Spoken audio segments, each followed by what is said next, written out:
It is now time for Week 13 of the 2020 DCFL season. So here's the current standings.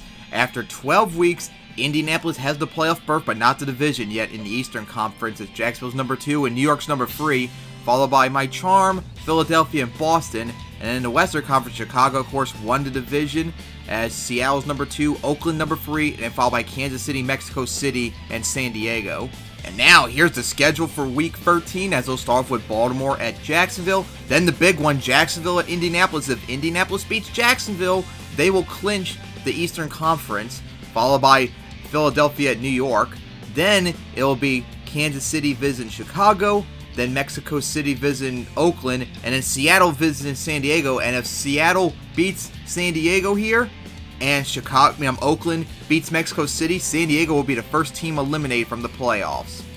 And the Week 13 results, as Boston destroyed my charm 24-7 at one point, then became 36-20 as I've lost 2 in a row. That's really bad, but hey, good start for Boston.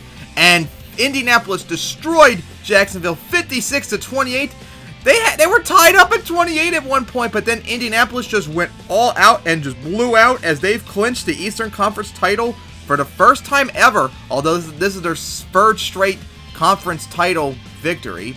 And then it'll be New York beating Philadelphia 20-7. Then it'll be Chicago destroying Kansas City 35-3 with the mercy field goal to prevent the shutout. Meanwhile, Oakland would beat Mexico City 17-16 in a comeback. And then San Diego would finally win their first game after a 7-game losing streak getting snapped as they beat Seattle 17-7. Therefore, secure themselves, at least for another week, still in the playoff race. Think about that, 3-10, and you're still in the playoffs. That's pretty bad for the Western Conference. So now we take a look at the Week 13 standings, as Indianapolis now clinched the Eastern Conference, as Jacksonville's number 2, and New York is number 3, followed by Baltimore, Boston, and Philadelphia.